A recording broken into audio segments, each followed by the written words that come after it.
Godzilla X காங்கத்தோடது அடுத்து வரப்போகிற Godzilla X காங்கோட அந்த சீக்வல் படத்துக்கு வந்து பார்த்தீங்கன்னா நம்ம டேவிட் கேல்ஹாம் சாங்ஷி படத்தோட ரைட்டர் வந்து கன்ஃபார்ம் பண்ணியிருந்தாங்க. ஸோ ரைட்டர் கன்ஃபார்ம் ஆயிடுச்சு. அடுத்து கூடிய சீக்கிரம் டேரக்டரை கன்ஃபார்ம் பண்ணுவாங்கன்னு சொல்லி எதிர்பார்த்துட்டு இருக்க அந்த சமயத்தில் ஒரு மிகப்பெரிய குண்டு தூக்கி தலையில் போட்டிருக்காங்க. காட்ஸிலா வெர்சஸ் காங் காட்ஸிலா எக்ஸ் காங் எடுத்த ஆடம் விகாட் தான் ரிட்டன் ஆவார்னு எப்போ நினைச்சிட்டு இருந்தீங்களா? அது நடக்க போகிறது இல்லையா?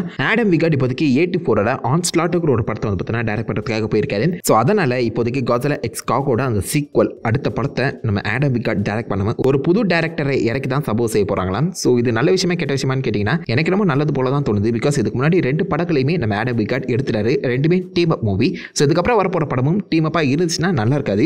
கண்டிப்பாக அட்லீஸ்ட் ஒரு 2-3 சோலோ படங்களாச்சும் ரிலீஸ் ஆகணும். ஸோ அந்த வகையில் பாசிபிளி எனக்கு தெரிஞ்சு அத்து வரப்போகிற ஒரு படம் நம்ம காட்ஸிலா ஃபோக்கஸ் பண்ண ஒரு தனி சோலோ காட்ஸிலா படமாக இருக்கிறதுக்கான வாய்ப்புகள் அதிகமாக இருக்கும் போல தான் தோணுது.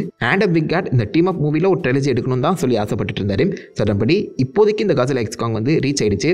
இதுக்கப்புறம் ஒரு டீம் அப் மூவி வந்துச்சுன்னா அதை நம்ம ஆடம் விகாட் டைரக்ட் பண்ணுற மாதிரியும் அதுக்கு நடுவில் வரப்போகிற அந்த சோலோ படங்களை வேற ஒரு டேரக்டர் வச்சு எடுக்கிற மாதிரியும் பிளான் பண்ணியிருக்கலாம். ஸோ ஆடம் விகாட் பாசிபிளி கண்டிப்பாக மாச வருஷத்துக்கு ரிட்டர்ன் ஆக தான் போறாரு. ஏன்னா 2 சக்ஸஸ்ஃபுல்லான படத்தை கொடுத்துருக்காரு. அதை அப்படியே விட்டுற மாட்டாங்க. பட் அடுத்த டீம் அப் மூவி வர வரைக்கும் இருக்கக்கூடிய அந்த சோலோ படங்களை வேற ஒரு டேரக்டர் வச்சு எடுக்கிறதுல எந்த தப்புமே கிடையாது. அது இப்போதைக்கு காட்ஸிலா வந்து பார்த்தீங்கன்னா ரொம்ப கலர்ஃபுல்லாக மாறிட்டு இருக்காப்புல.